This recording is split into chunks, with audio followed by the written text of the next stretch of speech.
세상에 이게 무슨 소리야? 강민아, 이게 대체 무슨 소리야? 1년째 식물인간으로 누워있던 아들이 갑자기 눈을 뜨더니 제 손에 구겨진 쪽지 한 장을 쥐어주었습니다. 손가락을 깨물어 쓴 혈서였어요. 엄마 나 좀 구해줘. 지수 조심해. 심장이 멈추는 줄 알았습니다. 다리에 힘이 풀려 침대를 붙잡지 않았으면 그 자리에서 쓰러졌을 겁니다. 복도에서 발소리가 들리자 내 아들은 곧바로 다시 주검처럼 눈을 감아야 했습니다. 쪽지를 쥔 손이 사시나무처럼 떨렸습니다.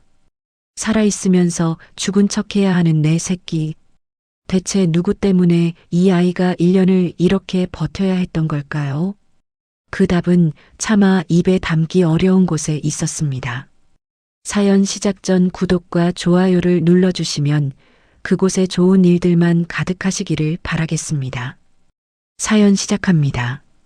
안녕하세요. 제 이름은 최순옥, 올해 68살입니다. 시장 골목에서 작은 반찬 가게를 하나 하고 있어요. 남편은 10년 전에 먼저 세상을 떠났고 하나뿐인 아들 강민이가 제 전부였습니다. 텅 빈 반찬 가게 셔터를 끝까지 내리고 나니 쪼그려 앉아있던 무릎이 뚝 소리를 내며 펴졌습니다. 시장 골목에 사람 그림자가 사라지는 저녁이면 나는 늘 이 빈 가게 안에서 혼자 밥을 먹었습니다. 강민이를 못 본 지 벌써 1년이 다 되어가고 있었습니다. 며느리 지수가 마지막으로 가게 문을 열고 들어왔던 날이 아직도 눈앞에 선합니다. 지수는 검은색 코트 깃을 세운 채 진열대 앞에 서서 인사 한마디 없이 차가운 목소리로 말했습니다. 어머니, 강민 씨가 사업 스트레스로 쓰러져서 지금 요양 중이에요. 당분간 찾아오지 마세요. 자극이 될 수 있대요. 가슴이 철렁 내려앉아 나는 앞치마를 움켜쥔 채 다급하게 물었습니다. 쓰러졌다니 그게 무슨 소리야?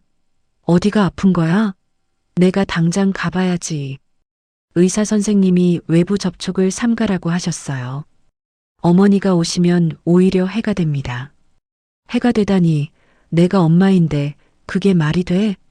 병원이 어딘지 알려줘. 얼굴이라도 보게. 어머니, 왜 이렇게 말씀을 안 들으세요? 제가 알아서 하고 있다니까요. 필요한 건 이걸로 쓰세요. 지수는 두툼한 돈봉투를 진열대 위에 탁 올려놓았습니다. 나는 돈이 필요한 게 아니야. 내 아들 얼굴을 보고 싶다고. 엄마가 한번 보면 안 되겠니?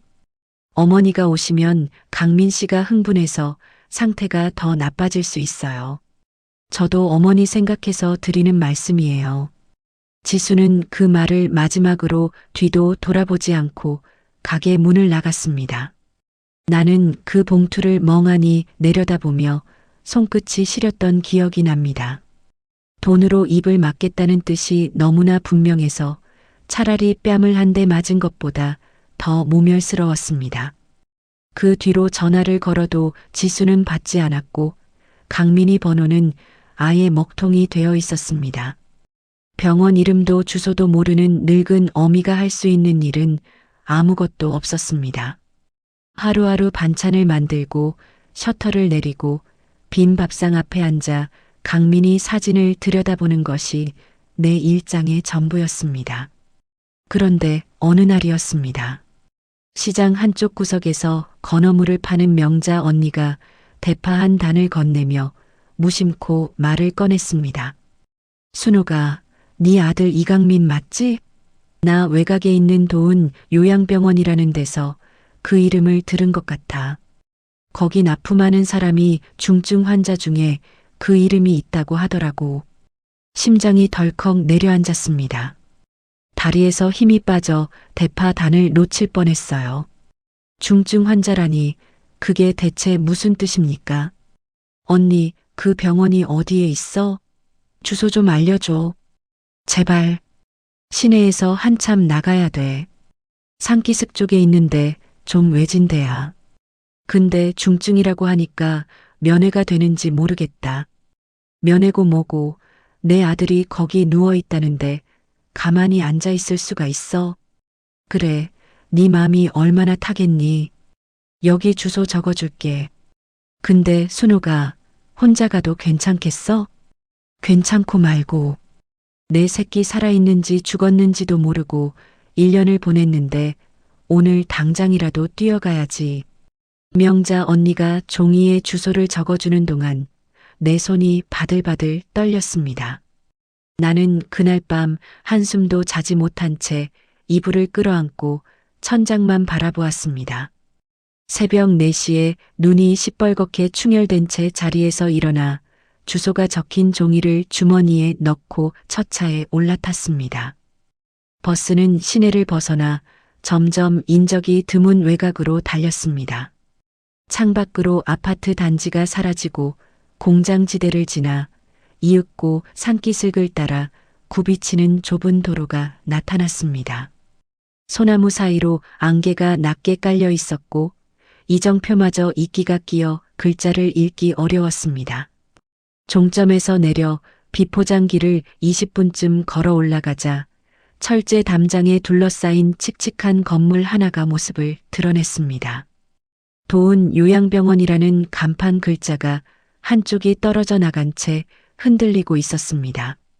정문 앞에 경비원이 서 있었고 면회객은 한 명도 보이지 않았습니다. 지수가 손을 써놨을 테니 면회는 거절당할 게 뻔했어요. 그래서 정문을 지나쳐 건물 뒤쪽으로 돌아갔습니다. 뒷문 쪽에서 식자재 납품 차량 한 대가 후진으로 들어오고 있었습니다. 운전사가 짐을 내리느라 문을 활짝 열어둔 그 틈을 나는 놓치지 않았습니다. 심장이 목구멍까지 치밀어 올랐지만 허리를 굽히고 납품 차량 뒤에 바짝 붙어 건물 안으로 미끄러져 들어갔습니다. 소독약 냄새가 코를 찔렀고 형광등 불빛이 차갑게 복도를 비추고 있었습니다. 강민이가 어디 있는지 알 수가 없어서 나는 미로에 빠진 사람처럼 복도를 이리저리 헤맸습니다. 엘리베이터를 타고 3층에 올라가자 분위기가 달라졌습니다. 복도 바닥이 대리석으로 바뀌었고 문마다 전자잠금 장치가 달려 있었습니다. 벽에 작은 글씨로 특실이라고 적혀 있었어요. 나는 숨을 죽이고 벽에 바짝 붙어 한 발짝씩 앞으로 나아갔습니다. 복도 끝 구석진 병실 문 옆 차트 꽂이가 눈에 들어왔습니다. 떨리는 손으로 차트를 꺼내 이름란을 들여다보았을 때 심장이 멈추는 줄 알았습니다. 이강민. 내 아들의 이름 석자가 거기 적혀 있었습니다. 문고리를 돌리자 잠기지 않은 문이 소리 없이 열렸습니다.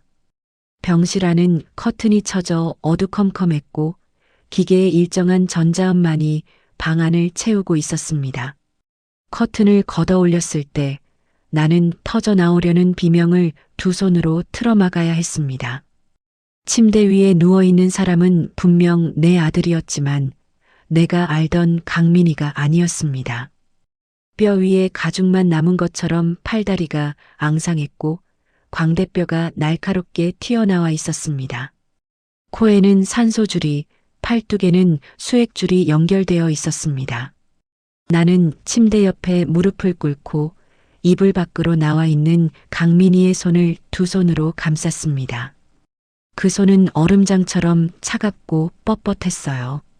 강민아, 엄마 왔어. 엄마가 왔단 말이야. 우리 강민이 어쩌다 이렇게 된 거야. 누가 우리 아들을 이렇게 만든 거야. 목소리가 갈라져 나왔고 눈물이 멈추지 않았습니다. 강민이의 푹 꺼진 눈두덩이와 핏줄이 비치는 관자놀이를 어루만지며 나는 또 중얼거렸습니다. 1년 동안 엄마가 못 와서 미안해. 정말 미안해. 엄마가 진작 와야 했는데. 볼을 타고 흘러내린 눈물이 강민이의 손등 위에 뚝뚝 떨어졌습니다.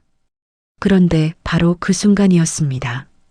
강민이의 손가락이 미세하게 움직였어요. 처음에는 착각인 줄 알았습니다. 하지만 아니었습니다.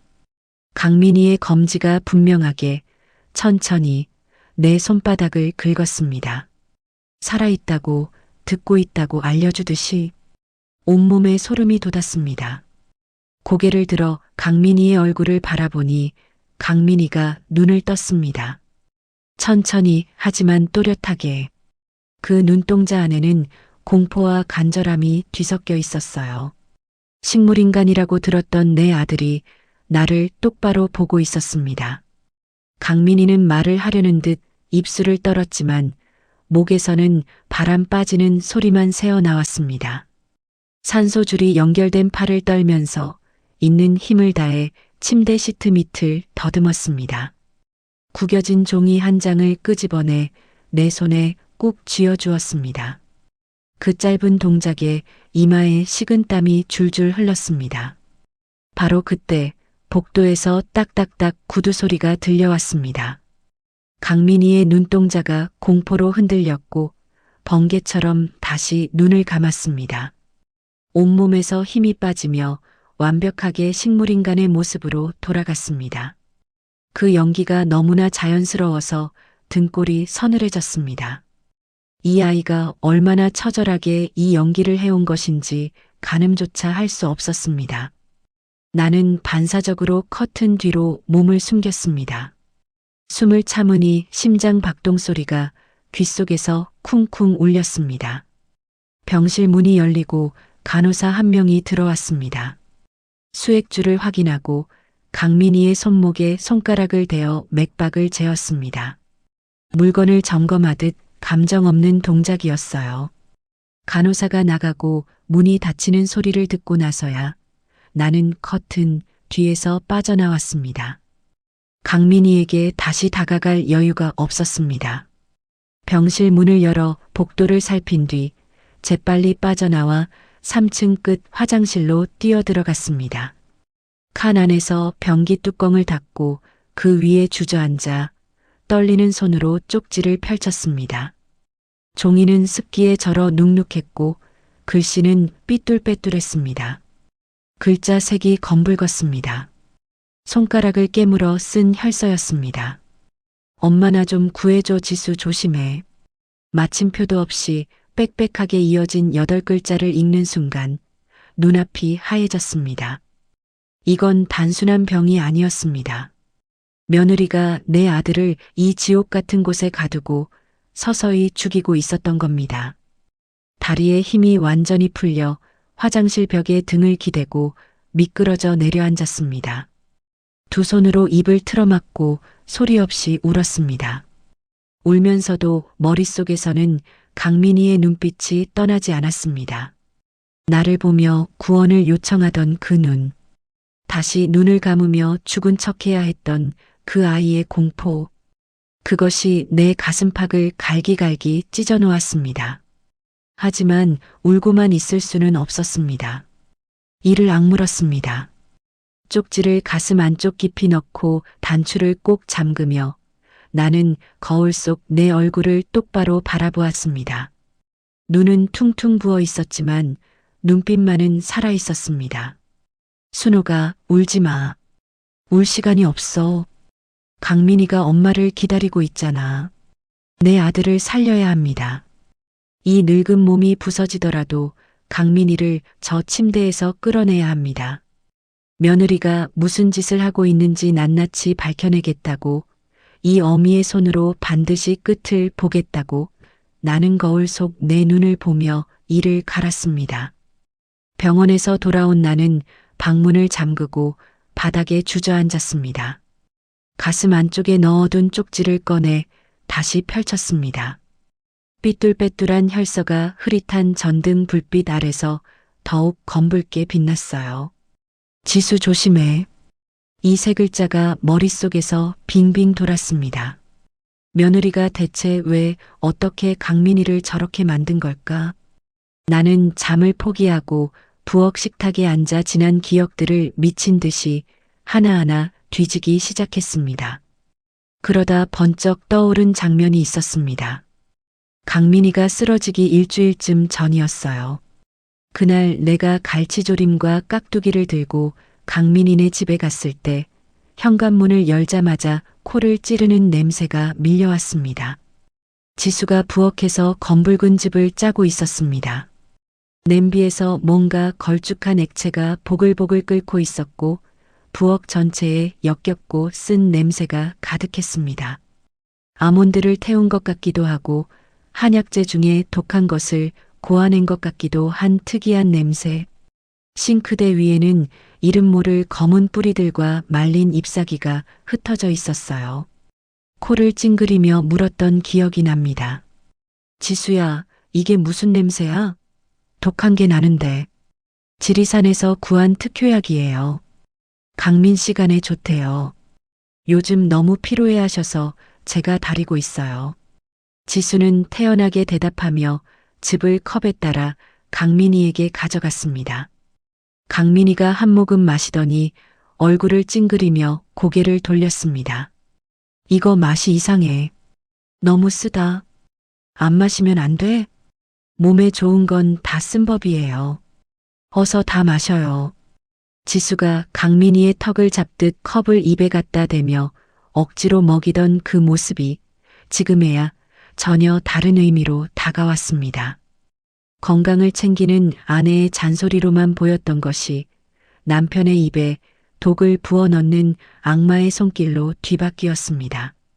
식탁 위를 짚은 내 손이 사시나무 떨듯 떨렸습니다. 다음 날 새벽 시장이 열리자마자 한의원 골목으로 달려갔습니다. 30년 넘게 알고 지낸 한의사 선생님을 찾아가 숨을 헐떡이며 그 냄새에 대해 물었습니다. 선생님, 한약재 중에 쓴 아몬드 같은 냄새가 나는 게 뭐가 있어요? 검붉은 색이고 끓이면 냄새가 독하고요. 그걸 사람한테 오래 먹이면 어떻게 돼요? 선생님은 약재 서랍을 정리하던 손을 멈추고 안경 너머로 나를 한참 들여다보더니 목소리를 낮추었습니다. 그 냄새라면 몇 가지 독초 성분이 의심되는데 오래 복용하면 신경이 서서히 마비됩니다. 처음에는 손발끝이 저리다가 그 다음에는 팔다리에 힘이 빠지고 결국에는 사지를 못 움직이게 되죠. 순옥 씨, 혹시 누가 그런 걸 먹고 있는 겁니까? 아니요. 그냥 궁금해서요. 나는 손사래를 치며 둘러댔지만 선생님의 마지막 말이 뇌리에 박혔습니다. 서서히 마비된다. 사지를 못 움직인다. 그 말이 병실에 누워있던 강민이의 앙상한 팔다리와 정확히 겹쳤습니다. 한의원을 나오는 발걸음이 납덩이처럼 무거웠어요.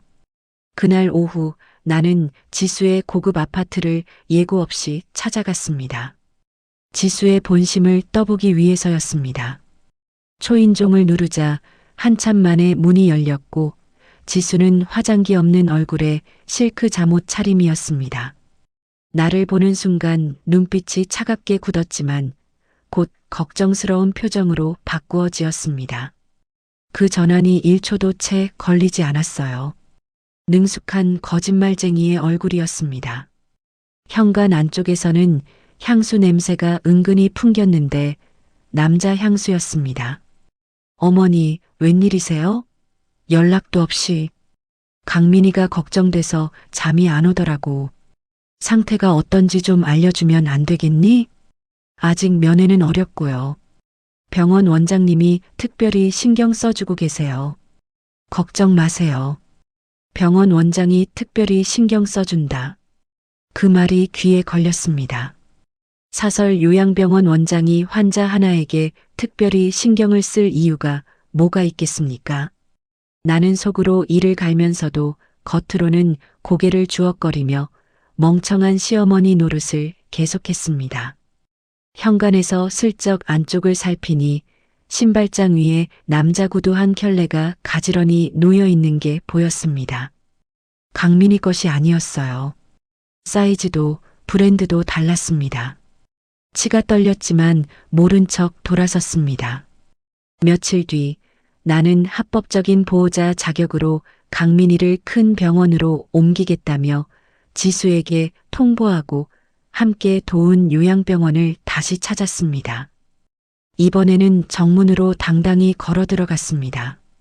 원장실 문을 열자 흰 가운을 입은 남자가 자리에서 일어났습니다.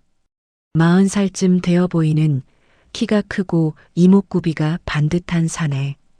원장 도진이었습니다. 어머님, 아드님 걱정이 많으시죠? 저희가 최선을 다하고 있습니다. 도진은 부드러운 미소를 띠며 나에게 자리를 권했습니다. 옆에 앉은 지수는 다리를 꼬고 앉아 손톱을 만지작거리고 있었어요. 남편이 죽어가는 병원에 와서 걱정하는 기색이라고는 눈곱만큼도 없었습니다. 도진은 유창한 말투로 강민희의 상태를 설명하기 시작했습니다. 뇌신경 손상이 심각하고 이동 중 쇼크가 올 수 있어서 전원은 현 단계에서 불가하다고. 강민희를 대학병원으로 옮기면 더 좋은 치료를 받을 수 있지 않을까요? 어머님 마음은 이해하지만 지금 상태에서 환자를 옮기면 심정지가 올 수 있습니다. 저희 병원에서 안정적으로 관리하는 것이 최선입니다. 의학 용어를 섞어가며 막힘없이 쏟아내는 모습에서 거짓말이 몸에 밴 사람의 냄새가 났습니다. 나는 속이 부글부글 끓었지만 주름진 두 손을 무릎 위에 가지런히 올려놓고 꾹 참았습니다. 그때였습니다. 도진이 커피잔을 들어 올리는 순간 흰 가운 소매가 살짝 밀려 올라가며 손목에 감긴 시계가 번쩍였습니다. 은색 케이스에 파란 문자판, 그리고 케이스 옆면에 아주 작게 새겨진 이니셜. 나는 숨이 멎는 줄 알았습니다. 강민희가 첫 번째 큰 계약을 따낸 날 기념으로 해외에서 특별 주문에 맞춘 세상에 하나뿐인 시계였습니다. 케이스 옆면에 강민희의 영문 이니셜이 새겨져 있었어요. 강민희가 그 시계를 내게 자랑하며 환하게 웃던 날이 어제 같았습니다. 나는 다리 위에 올려놓은 손을 꽉 쥐며 시선을 내렸습니다. 얼굴에 드러나는 경악을 들킬 수 없었으니까요. 그 시계가 지금 이 남자의 손목에 채워져 있었습니다. 아내가 남편의 시계를 내연남에게 선물로 준 것입니다. 머릿속에서 퍼즐 조각이 딱딱 맞아 들어갔습니다.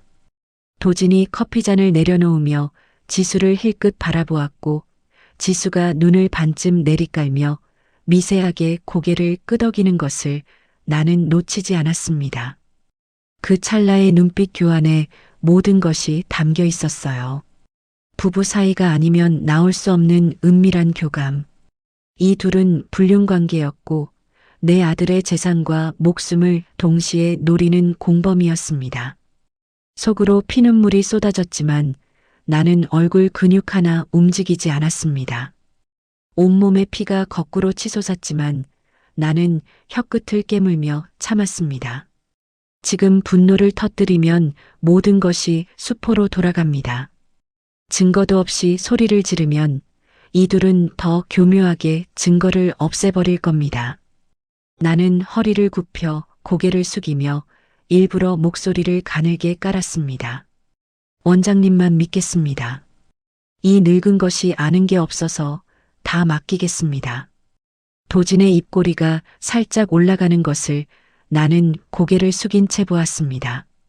늙은이를 한심하게 여기는 비웃음이었어요. 그 표정을 가슴에 못처럼 박아두었습니다. 병원 밖으로 나와 주차장 구석에서 무너지듯 벽에 기댔습니다. 입술을 깨물어 피가 맺혔지만 울지 않았습니다. 이제는 울 때가 아니었어요. 저 병원 안에서 내 아들이 매일 죽어가고 있고 그 옆에서 두 사람이 웃고 있습니다. 내 손으로 직접 증거를 찾아서 강민희를 저 지옥에서 빼내겠다고 하늘을 올려다보며 이를 갈았습니다. 집에 돌아오자마자 강민희의 회사 부사장에게 전화를 걸었습니다. 강민희가 대학 시절부터 형제처럼 지내온 친구였어요. 부사장님, 저 강민희 엄마예요. 혹시 강민희가 쓰러진 뒤에 회사 자금이 이상하게 움직이는 거 없어요? 어머니, 무슨 일이 있으신 겁니까? 사실 저도 요즘 이상한 낌새를 느끼고 있었습니다. 제가 비밀리에 알아보겠습니다. 전화를 끊고 방 한쪽에 쌓아둔 강민희의 사진첩을 꺼내 한 장 한 장 넘겼습니다. 초등학교 입학식 날 교문 앞에서 이가 빠진 채 방긋 웃는 강민희. 군대 휴가 나와 내 손을 꼭 잡고 시장을 걷던 강민희. 대학 졸업식 날 나를 번쩍 안아 올리며 외치던 목소리가 귓가에 울렸습니다. 엄마, 나 이제 엄마 편하게 해줄 수 있어. 그 아이가 지금 뼈만 남은 채 산소줄에 매달려 있습니다. 사진 위로 눈물이 떨어져 번졌지만 나는 이내 눈물을 닦고 부엌으로 갔습니다. 칼꽂이에서 가장 잘 드는 칼을 꺼내 숫돌에 갈기 시작했습니다. 서걱서걱 칼날이 돌 위를 지날 때마다 내 안에서 무너지려는 것들이 단단하게 벼려져 갔습니다. 다음 날 아침 가게 문에 당분간 휴업합니다라고 적은 종이를 테이프로 붙였습니다. 30년 넘게 하루도 빠지지 않고 열었던 가게를 닫는 것은 내 평범했던 일상과 영원히 작별하는 것이었습니다. 셔터를 내리는 손이 떨렸지만 뒤돌아보지 않았습니다. 구제시장에 가서 낡고 해진 점퍼와 무릎이 나간 바지, 찌그러진 모자를 골라 샀습니다. 돈을 건네는 내 손에 아직도 반찬 양념 냄새가 배어 있었어요. 거울 앞에서 그것들을 걸쳐보니 어디서든 눈에 띄지 않을 초라한 노인 하나가 서 있었습니다. 이제부터 나는 아무도 거들떠보지 않는 유령이 되어야 했습니다. 며느리와 그 남자가 무슨 짓을 하고 있는지 이 눈으로 직접 보고 이 귀로 직접 듣겠다고 나는 낡은 모자를 눌렀으며 눈을 가늘게 떴습니다. 얼굴에 검댕을 묻히고 다리를 절뚝거리는 신용을 하며 낡은 리어카를 끌고 도운 요양병원 주변을 배회하기 시작했습니다. 폐지 줍는 노인으로 변장한 지 사흘째 나는 병원 담장 바깥 풀숲에 쪼그리고 앉아 수첩에 적어 내려갔습니다. 정문 경비원 교대 시간은 아침 8시와 저녁 8시. 뒷문 근처에는 사각지대가 2군데 있었고 주방 쪽 철문은 저녁 7시 반이면 배식이 끝나고 잠금 장치가 풀렸습니다. 낮에는 리어카에 폐지를 쌓아 올리며 진짜 폐지 줍는 노인 노릇을 했고 해가 지면 병원 담장 그림자 속에 몸을 숨기고 직원들의 움직임을 살폈습니다. 손톱 밑에 때가 끼고 무릎이 까졌지만 강민희가 저 안에 갇혀 있다는 생각만 하면 아무것도 느껴지지 않았습니다. 나흘째 되던 날 밤이었습니다. 비바람이 몰아치는 저녁 리어카 옆에 쪼그려 앉아 비닐을 뒤집어 쓰고 있었는데 병원 뒷골목 쓰레기장 근처에서 우산을 나란히 쓴 2사람의 그림자가 보였습니다. 빗줄기 사이로 간신히 윤곽을 알아본 순간 심장이 멈추는 줄 알았습니다. 지수와 도진이었습니다. 우산 속에서 도진이 지수의 허리를 감싸 안았고 지수가 그의 어깨에 머리를 기대는 역겨운 광경이 눈앞에 펼쳐졌습니다. 남편이 바로 저 건물 안에서 죽어가고 있는데 그 남편의 아내가 다른 남자에게 안겨 웃고 있었습니다. 나는 리어카 뒤에 몸을 숨기고 숨을 죽였습니다. 빗소리에 묻혀 대화가 끊기다가 바람 방향이 바뀌는 순간 도진의 목소리가 선명하게 들려왔습니다. 회사 넘기는 건 다음 주 이사회에서 결정나. 그 뒤에 그 인간은 조용히 처리하자. 빨리 끝내야 해. 시어머니가 자꾸 찾아오니까 불안해 죽겠어. 그 노인네 눈빛이 예전하고 달라. 지수의 목소리였습니다. 조용히 처리하자. 그 인간. 내 아들을 그렇게 부르고 있었습니다. 입술을 깨물었는데 피가 나는 줄도 몰랐어요. 주먹으로 땅바닥을 치고 싶었지만 이를 악물고 참았습니다. 지금 뛰쳐나가면 증거도 못 잡고 나만 위험해집니다. 2사람이 뒷문 안으로 사라질 때까지 나는 빗속에서 돌처럼 굳어 있었습니다. 그 2사람이 사라진 뒤 나는 담장 근처에서 더 가까이 들여다보려다 쓰레기통에 걸려 넘어졌습니다. 쨍그렁 소리가 나자마자 정문 쪽에서 경비원이 손전등을 비추며 달려왔습니다. 야, 거기 누구야? 꺼져, 이 할망구야. 경비원이 내 팔을 거칠게 잡아 끌더니 담장 밖으로 내동댕이 쳤습니다. 쓰레기 더미 위로 나뒹굴면서 팔꿈치와 무릎이 까져 피가 배어 나왔습니다. 빗물에 젖은 흙바닥에 엎어진 채 온몸이 욱신거렸지만 소리를 내지 않았습니다. 입안에 흙이 들어왔고 찌그러진 모자가 진흙탕에 나뒹굴었습니다. 그때였습니다. 누군가 내 등 뒤에서 조심스럽게 다가오는 발소리가 들렸습니다. 어머, 괜찮으세요? 어디 다치신 데 없어요?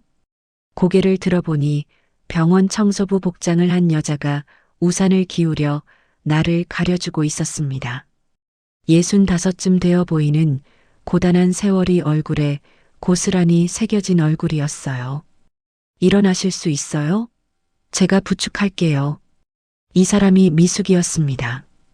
미숙은 내 팔을 부축해 일으켜 세우더니 병원 뒤편 비품 창고로 나를 데려갔습니다. 먼지 쌓인 선반 사이에 접이식 의자를 펴주고 따뜻한 캔커피를 건넸습니다. 여기 따뜻한 거 드세요. 팔꿈치 좀 볼게요. 아이고, 많이 까졌네. 미숙은 주머니에서 반창고를 꺼내 내 상처에 조심스럽게 붙여주었습니다. 투박한 손이었지만 그 손길에서 왠지 모를 동질감이 느껴졌어요. 같은 고생을 해본 사람만이 가질 수 있는 따뜻함이었습니다. 나는 캔커피를 쥔 채 고맙다는 말도 잊고 멍하니 미숙의 얼굴을 바라보았습니다. 어르신, 며칠째 이 근처에서 보이시던데 폐지 주우시는 것 치고는 병원 쪽만 서성이시더라고요. 나는 캔커피를 쥔 손이 떨리는 것을 느꼈습니다. 들킨 겁니다. 하지만 미숙의 눈빛에는 의심이 아니라 걱정이 담겨 있었어요. 나는 잠시 망설이다가 더 이상 혼자서는 안 되겠다는 생각에 입을 열었습니다. 사실은 폐지 줍는 사람이 아닙니다. 저 안에 제 아들이 갇혀 있어요. 며느리하고 원장이 짜고 내 아들을 죽이고 있는 겁니다. 미숙의 두 눈이 크게 떠졌습니다. 캔커피를 쥔 손이 부르르 떨리더니 한참을 말없이 나를 바라보았습니다. 그러고는 낮고 갈라진 목소리로 말했습니다. 저도 이 병원에서 남편을 잃었어요. 3년 전에 간단한 시술이라고 했는데 수술대에서 내려오지 못했습니다. 의료사고라는 건 나중에야 알았어요. 그때 이 병원 원장이 증거를 다 없앴습니다. 미숙의 목소리가 떨렸습니다. 손등으로 눈가를 훔치더니 이를 악문 채 말을 이었습니다. 저는 그 원장 꼬리를 잡으려고 청소부로 들어온 겁니다. 3년째 걸레를 짜면서 기회를 노리고 있어요. 나는 미숙의 얼굴을 가만히 들여다보았습니다. 주름 사이사이에 깊이 박힌 한과 분노가 내 것과 똑같았어요. 남편을 잃은 아내와 아들을 빼앗길 뻔한 어미. 우리는 같은 지옥에서 온 사람들이었습니다. 나는 위장복의 지퍼를 내리고 가슴 안쪽에 품고 있던 강민희의 혈서 쪽지를 미숙에게 보여주었습니다. 이게 제 아들이 목숨 걸고 제 손에 쥐어준 쪽지예요. 미숙은 그 삐뚤빼뚤한 글씨를 읽더니 고개를 떨구고 한참을 소리 없이 울었습니다. 그리고 고개를 들어 내 두 손을 꽉 잡았습니다. 형님, 내 눈이 형님 눈이고 내 귀가 형님 귀입니다. 내가 안에서 돕겠습니다. 제 남편 목까지 반드시. 그 순간 비품 창고 구석에서 두 늙은 여자가 손을 맞잡고 소리 없이 울었습니다. 세상이 외면한 두 사람이 서로의 상처를 끌어안는 순간이었어요. 그날부터 미숙은 내부의 눈과 귀가 되어 주었습니다. 퇴근 후 병원 뒷골목에서 만나 쪽지를 주고받았어요. 도진이 퇴근하는 시간, 지수가 병원에 오는 요일과 시간대, 간호사들의 순찰 간격까지 꼼꼼히 알려주었습니다. 강민이가 있는 특실병동은 3층 끝 복도이고 간호사 순찰은 2시간 간격이며 새벽 2시에서 4시 사이가 가장 느슨해진다는 것도 미숙을 통해 알게 되었습니다. 형님, 한 가지 더. 도진이가 매일 저녁 9시에 강민 씨한테 직접 주사를 놓으러 와요. 간호사한테는 안 맡기고 꼭 본인이 합니다. 그 말을 듣는 순간 등골이 서늘해졌습니다. 매일 밤 직접 주사를 놓는다는 건 남들에게 보여줄 수 없는 약물을 투여하고 있다는 뜻이었습니다. 나는 시내로 나가 전자상가를 돌며 스마트폰과 연동되어 실시간으로 음성을 들을 수 있는 초소형 도청기를 현금으로 샀습니다. 손톱만 한 크기의 자석이 달려 있어 철제 침대 프레임에 붙이면 회수할 필요 없이 원격으로 들을 수 있는 물건이었어요. 이걸 어디다 붙이시려고요? 그냥 집 안에. 누가 다녀가는지 확인하려고요. 가게 주인이 의아한 눈으로 바라보았지만 더 묻지는 않았습니다. 사용법을 3번이나 물어보고 집에 돌아와 혼자서 연습을 반복했습니다. 기계에 서툰 내 손가락이 자꾸 버튼을 잘못 눌렀지만 강민이 생각을 하면 못할 것이 없었습니다. 밤새 연습한 끝에 도청기를 켜고 스마트폰으로 소리를 듣는 것까지 혼자서 해낼 수 있게 되었습니다. 잠입 작전은 미숙의 아이디어였습니다. 미숙이 매일 밀고 다니는 대형 청소 카트, 그 아래칸에 걸레통과 세제를 빼면 사람 하나가 웅크려 들어갈 수 있었어요. 형님 체구가 작으시니까 충분히 들어가실 수 있어요. 제가 밀고 들어가면 아무도 의심 안 합니다. 나는 집에서 몸을 최대한 작게 구부리는 연습을 했습니다. 옷장 아래칸에 들어가 보고 이불장에도 구겨 넣어 보았어요. 68살 몸이 말을 듣지 않아 허리가 끊어질 것 같았지만 이 방법밖에 없었습니다. 작전 당일 새벽 1시 병원 뒤편 비품 창고에서 미숙이 카트 뚜껑을 열어주었습니다. 나는 도청기와 스마트폰을 품에 꼭 안은 채 좁고 어두운 카트 속으로 몸을 구겨 넣었습니다. 뚜껑이 닫히자 칠흑 같은 어둠이 덮쳤습니다. 세제 냄새가 코를 찔렀고 카트 바퀴가 복도 바닥을 구르는 덜컹거리는 소리가 온몸으로 전해져 왔습니다. 숨소리조차 내지 못한 채 심장이 터질 것 같은 공포와 싸웠습니다. 복도를 지날 때마다 간호사들의 신발 소리가 카트 바로 옆으로 지나갔습니다. 한 번은 간호사가 카트 앞을 막아 세우며 미숙에게 말을 걸었습니다. 미숙 씨, 이 시간에 청소해요? 네, 3층 특실 쪽 화장실 배수구가 막혀서 원장님이 바로 처리하라고 하셨어요. 미숙의 목소리가 태연했습니다. 간호사의 신발이 다시 멀어져 가는 소리가 들렸고 카트가 다시 움직이기 시작했습니다. 나는 입안이 바짝 말라붙은 채 2주먹을 꽉 쥐고 버텼습니다. 카트가 멈추고 문이 열리는 소리가 났습니다. 미숙이 카트 뚜껑을 살짝 들어 올리며 속삭였습니다. 형님, 다 왔어요. 강민 씨 병실이에요. 뚜껑이 열리자 희미한 전자음이 귀로 밀려들었습니다. 산소호흡기 소리, 강민이의 숨소리. 나는 쑤시는 허리를 부여잡고 카트에서 빠져나왔습니다. 무릎이 뻣뻣해져 제대로 서는 데만 한참이 걸렸어요. 미숙이 복도 쪽 문 앞에 서서 망을 봐주었습니다. 어둠 속에서 침대 위의 아들을 바라보았습니다. 일주일 전보다 더 말라 보이는 강민이의 얼굴이 희미한 기계 불빛에 비쳤습니다. 광대뼈 아래로 그림자가 깊게 드리워져 있었고 수액줄에 연결된 팔은 마른 나뭇가지 같았습니다. 코끝이 시큰했지만 울지 않았습니다. 울러온 게 아니니까요. 이 어미는 아들을 살리러 온 겁니다. 미숙이 복도에서 망을 보며 손가락 5개를 펼쳐 보였습니다. 5분. 그것이 내게 주어진 시간이었습니다. 다음 순찰까지 단 5분. 나는 침대 밑으로 상체를 밀어 넣었습니다. 철제 프레임 사이로 먼지가 코에 들어왔지만 재채기를 참아야 했어요. 어둠 속에서 더듬더듬 프레임의 깊숙한 안쪽을 찾아 도청기의 자석 부분을 붙였습니다. 손가락이 떨려서 2번이나 미끄러졌지만 3번째의 딸깍 소리와 함께 고정되었습니다. 바깥에서는 보이지 않는 위치였어요. 스마트폰을 꺼내 연동 상태를 확인하니 화면에 작은 초록 불이 들어왔습니다.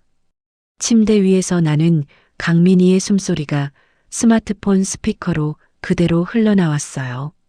성공이었습니다. 침대 밑에서 빠져나와 강민희의 귀에 입을 바짝 대고 속삭였습니다. 강민아, 엄마 또 왔어. 내가 너를 꼭 살릴 거야. 조금만 더 버텨. 엄마가 다 알아냈어. 강민희의 감긴 눈 아래에서 굵은 눈물이 주르륵 흘러내렸습니다. 말은 할 수 없었지만 듣고 있었던 겁니다. 나는 소매 끝으로 그 눈물을 조심스럽게 닦아주었습니다. 강민희의 마른 나뭇가지 같던 손가락이 미세하게 떨리며 내 손등을 더듬었어요. 그 약한 감촉에 목구멍이 타들어갔지만 울 시간이 없었습니다. 해야 할 일이 남아 있었습니다. 나는 품속에서 작은 밀봉 주머니를 꺼냈습니다.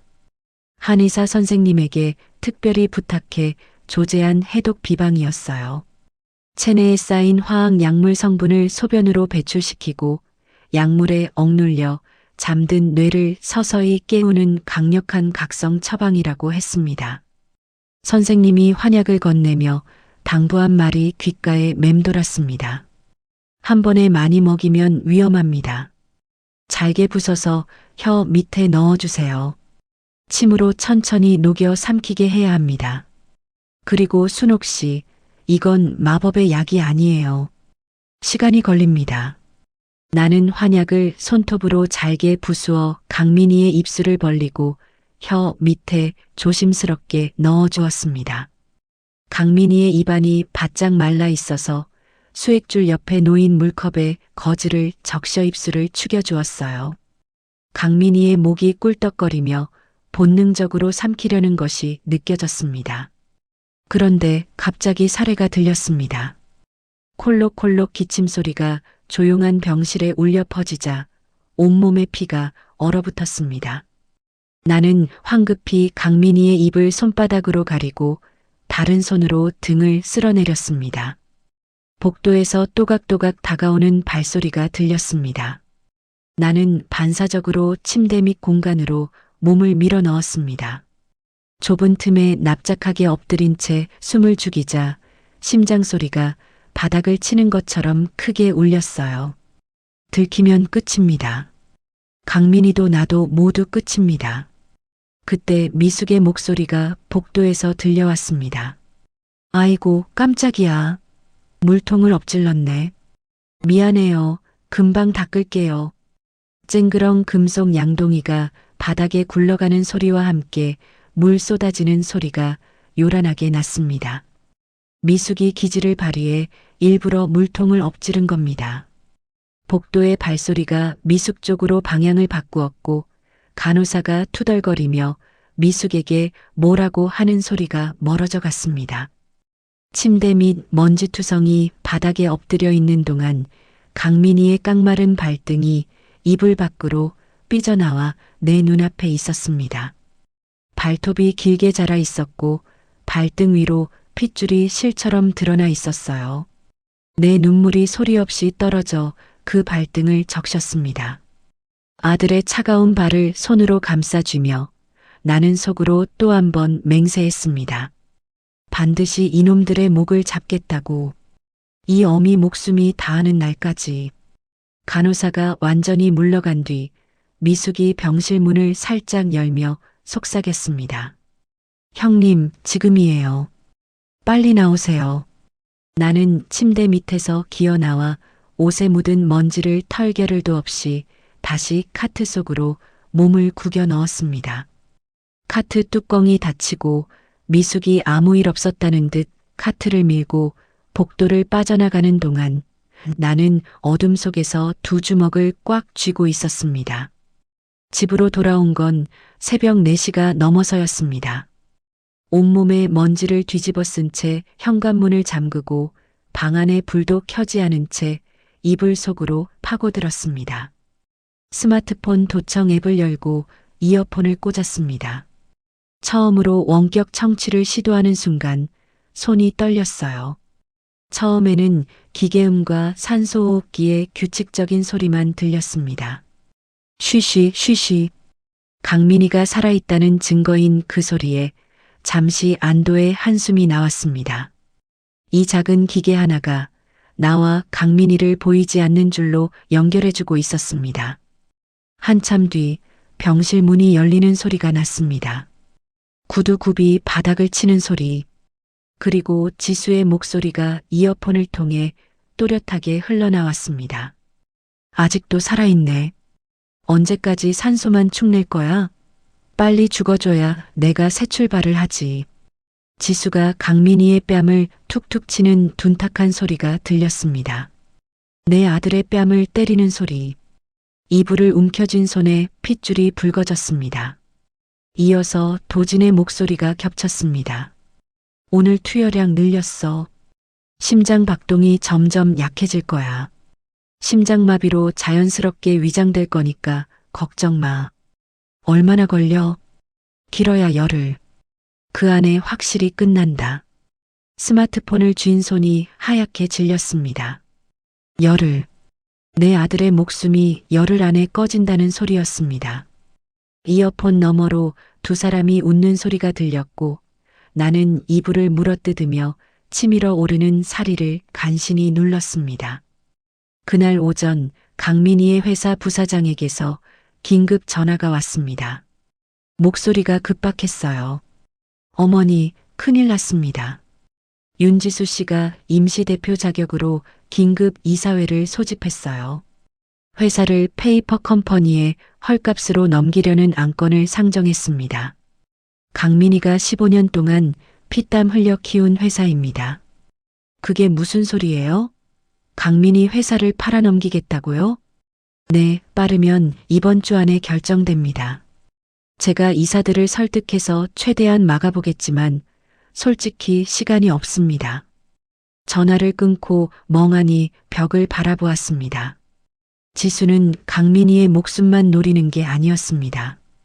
회사까지 통째로 삼키려는 겁니다. 목숨도 재산도 전부. 시간이 얼마 남지 않았습니다. 나는 미숙에게 연락해 해독 비방을 더 자주 먹여달라고 부탁했습니다. 위험한 일이었지만 미숙은 한마디 군말 없이 받아들였어요. 미숙은 새벽 청소 시간을 이용해 이틀에 한 번꼴로 강민이에게 환약을 먹였습니다. 매번 목숨을 건 일이었어요. 나는 집에서 도청기를 통해 그 과정을 숨죽이며 지켜보았습니다. 미숙이 병실 문을 열고 들어가는 소리, 강민이의 입에 환약을 넣어주는 소리, 물을 적신 거즈로 입술을 축여주는 소리. 그 모든 것이 이어폰 너머로 생생하게 전해져 왔습니다. 며칠이 지나자 기적 같은 변화가 나타나기 시작했습니다. 강민이의 손가락에 힘이 들어가고 미세하게나마 고개를 좌우로 움직일 수 있게 된 겁니다. 도청기 너머로 미숙이 속삭이는 소리가 들렸습니다. 강민 씨, 오늘은 손가락을 쥐었다 펼 수 있어요? 할 수 있으면 해보세요. 이어서 미숙이 놀란 목소리로 중얼거렸습니다.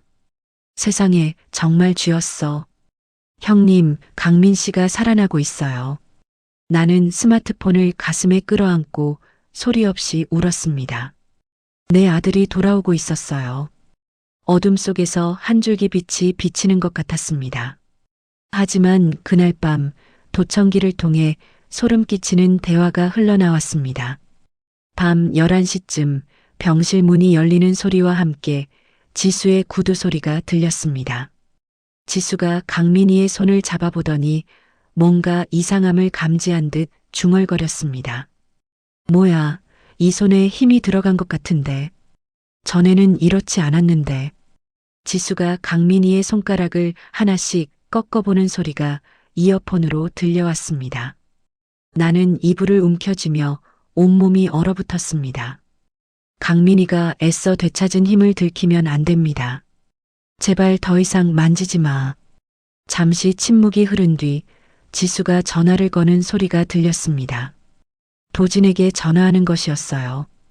여보, 이상한데. 이 사람 손이 아까하고 다른 것 같아. 기분 탓인가 싶기도 한데 찝찝해. 내일 당장 끝내자. 더 질질 끌면 안 돼.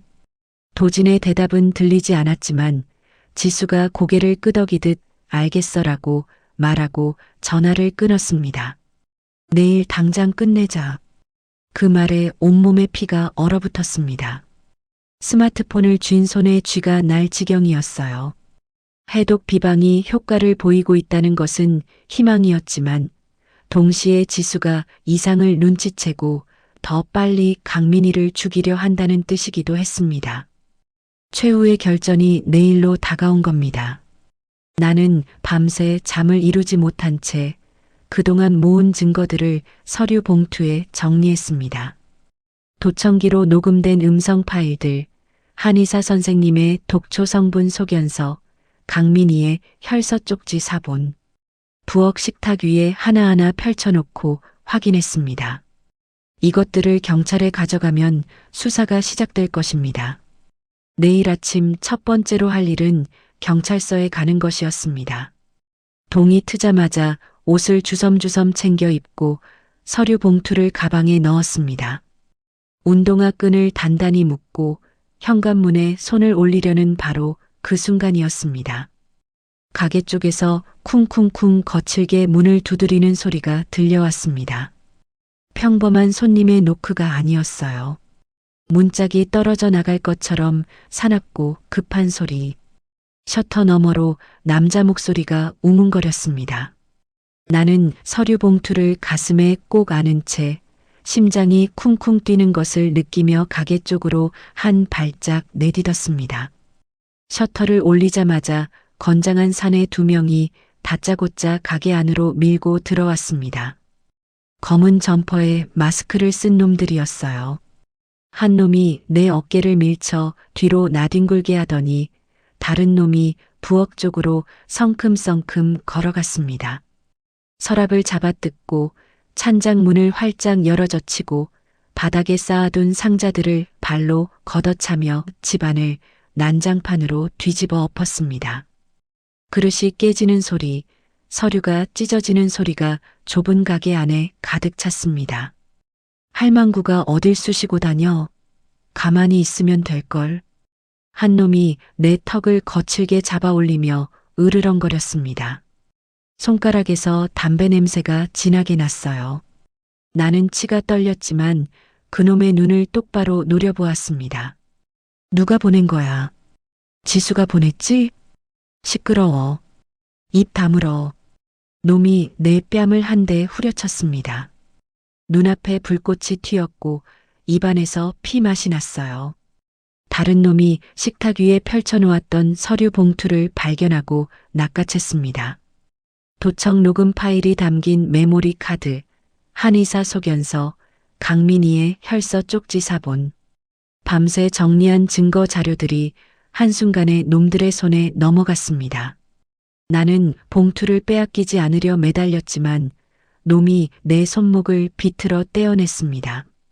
손목에서 뚝 소리가 났고 눈물이 찔끔 났어요. 놈들이 서류 봉투를 들고 사라진 뒤 나는 엉망이 된 가게 바닥에 주저앉았습니다. 깨진 그릇 파편 위에 앉아 있었는데 아프지도 않았어요. 입꼬리에서 피가 흘렀고 왼쪽 손목이 퉁퉁 부어올랐습니다.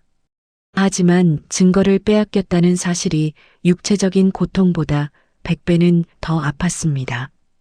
다행히 스마트폰은 품속에 있었고 도청기는 여전히 병실 침대 밑에 붙어 있었습니다. 녹음 원본은 스마트폰 안에 남아 있었어요.